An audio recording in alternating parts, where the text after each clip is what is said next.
తమ సేవా కార్యక్రమాలకు ముఖ్యమంత్రి చంద్రబాబు నాయుడు, మంత్రి నారా లోకేష్ స్ఫూర్తి అని రాజమండ్రి సిటీ ఎమ్మెల్యే ఆదిరెడ్డి శ్రీనివాస్ చెప్పారు. తిలక్ రోడ్లోని ఎమ్మెల్యే కార్యాలయంలో కొందరు అవసరార్థులకు భవానీ చారిటబుల్ ట్రస్ట్ ద్వారా ఆదిరెడ్డి వాసు ఆర్థిక సహాయం అందజేశారు.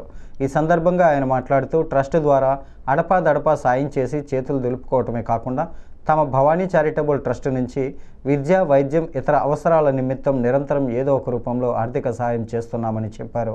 ఇది కాకుండా ఎన్టీఆర్ వైద్య సేవలు వర్తించని వారికి సీఎం సహాయ నిధి నుంచి ఈ 10 నెలల్లో 80 మందికి పైగా సహాయం అందేలా కృషి చేశామని, మరో 70 మందికి త్వరలో సహాయం అందించేలా చర్యలు తీసుకుంటామని ఎమ్మెల్యే ఆదిరెడ్డి వాసు అన్నారు. గత వైసీపీ పాలనలో సీఎం సహాయ నిధి ద్వారా ఎవరికీ అందిన దాఖలాలు లేవని, రాజమండ్రి సిటీలో గుండు సున్నా అని ఎద్దేవా చేశారు. జగన్ పాలనలో ఆరోగ్యశ్రీ పెండింగ్ బకాయిలు 2000 కోట్లు ఉన్నాయని, వాటిని కూటమి ప్రభుత్వం చెల్లిస్తోందని చెప్పారు. భవానీ చారిటబుల్ ట్రస్ట్ ద్వారా కొంతమందికి ఆర్థికంగా సహకారం అందించడం జరుగుతూ ఉంది. నేను గతంలో చెప్పిన మాదిరిగానే ఇప్పుడు మరలా చెప్తా ఉన్నాను. భవానీ చారిటబుల్ ట్రస్ట్ కార్యక్రమాలు ప్రతిపక్షంలో చేస్తూనే వచ్చాం, అధికారంలో చేస్తూనే వచ్చాం, ఇప్పుడు కూడా కొనసాగిస్తూనే వచ్చాం.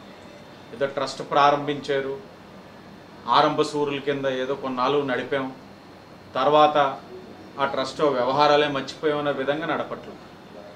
అవకాశం ఒక విద్యకు కానీ, వైద్యానికి కానీ, లేకపోతే ఆర్థికంగా సతమతం అవుతున్న వారందరికీ కూడా మా వంతు ప్రోత్సాహం, మేమిచ్చే సహాయం వలన వాళ్ళ అన్ని సమస్యలు తీరిపోతాయని మాత్రం నేను ఎప్పుడు కూడా అనను.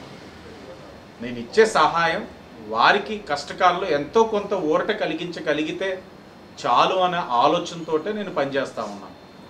దీన్ని చూసి ఇంకొంతమంది దాతలు ముందుకొచ్చి ఇలాగా ఏదైతే సమస్యతో ఉన్న వాళ్ళని ఆదుకున్నట్లయితే సమాజంలోనే ఈ అసమానతలు తొలగిపోవడానికి అవకాశం ఉంటుంది. దీన్నే గౌరవ ముఖ్యమంత్రి చంద్రబాబు నాయుడు గారు P4 అని, ధనికులు ఏదైతే సమస్యతోటి విద్య కానీ లేకపోతే ఆర్థికంగా ఇబ్బంది పడుతున్న వాళ్ళని దత్తత తీసుకోండి, వాళ్ళకి సహకరించండి అని ఏదైతే ఇప్పుడు చెప్తా ఉన్న థీమ్ ఏదైతే P4 ఉందో, మేము ఏనాటి నుంచో దాన్ని ఆచరణలో పెట్టుకుంటూ స్ఫూర్తి ఎవరంటే ముఖ్యమంత్రి చంద్రబాబు నాయుడు గారు, యువ నాయకుడు నారా లోకేష్ గారు. ఈ వార్తలు ఇంతటితో సమాప్తం. నమస్కారం.